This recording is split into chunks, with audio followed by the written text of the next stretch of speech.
Hello everyone, welcome to Rune Readings with Ashley again. Sorry we got cut off. Unfortunately my phone tried to make me go to bed. It cut me out and went on do not disturb mode. So anyway, we'll just carry on where we left off. Where were we? Right here. We're reading about the Skull of Flowers. Sometimes we wish for a life different from the ones we have, and that can mean radical change. Sometimes to have the new life, everything falls apart to make it so, and that can be uncomfortable. We may lose our relationships or they may change. We may lose a job, have to move house, or become ill. All big events that lead to a reassessment of how our lives. The Skull of Flower illustrates there is a sureness and yet rawness to creating again, to starting afresh. Sometimes the universe gives us a blank slate to work from. A literal blank slate. So we can build what we really want, rather than just settling for less. The Skull of Flower celebrates not just a kind of phoenix energy, but an energy of success and full bloom through adversity. So yeah, taking some life's challenges and alchemizing them and changing yourself through the experience for the better. Yeah, you guys have all heard the term pressure makes diamonds. Sometimes we go through things in life that put a little pressure on us in order to make changes. Look at the water, how powerful of a force it is, that it can create so much changes and pressure into an embankment and it erodes the earth away. That's how powerful it is.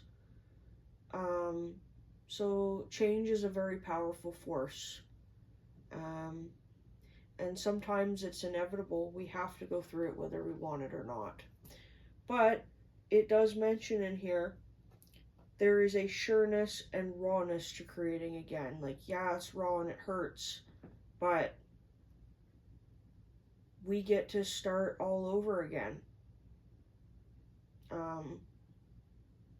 And make changes in our lives to become better and to become our best version of ourselves. So that's what I'm seeing with that. And the next card was the Skull of Darkness, and it's interesting, they're right next to each other in the book. We may not wish to delve there, the shadows, the darkness, the unknown. Yet where we search, we reveal, and our power it has grown. The beautiful and mysterious Skull of Darkness encourages us to look to the part of ourselves that normally remains hidden or as unseen as possible. We may not appreciate or like certain aspects of ourselves, and yet sometimes our greatest treasures lie within these areas.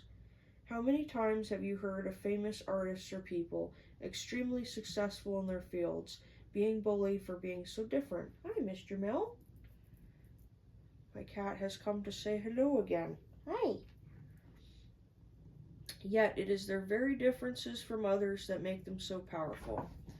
Additionally, all of us at some stage of life have certain blind spots that may cause us grief and trouble. Although we cannot see the issue clearly, it is the repeated patterns of pain that may alert us to them. Symptoms, if you will.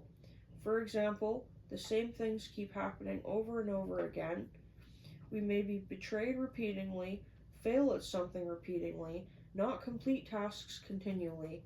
Peace and pattern breaking can be achieved by doing the work and uncovering our blind spot, or even consulting trusted close friends or professionals to assist us in what we cannot.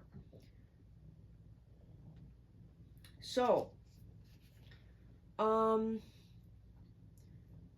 maybe this is going to be as we get into fall next year.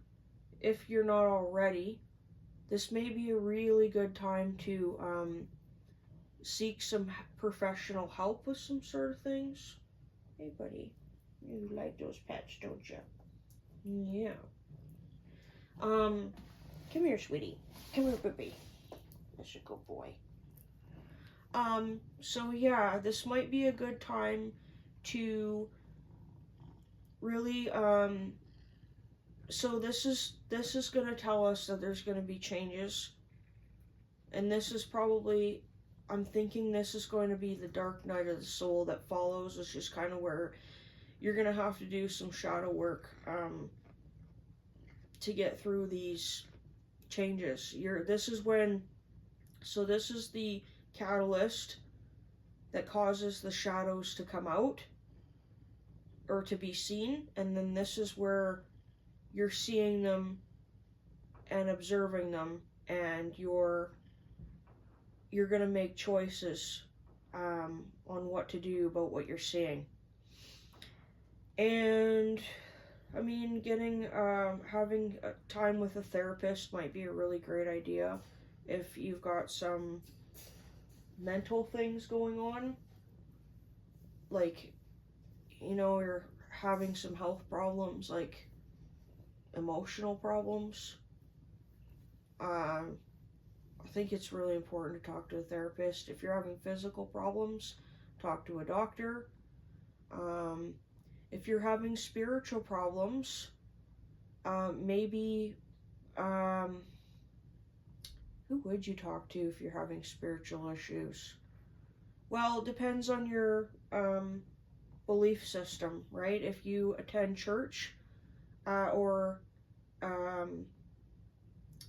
if you attend a church or a congregation, you could see, you could visit your pastor, your priest, your rabbi, depending on your belief system.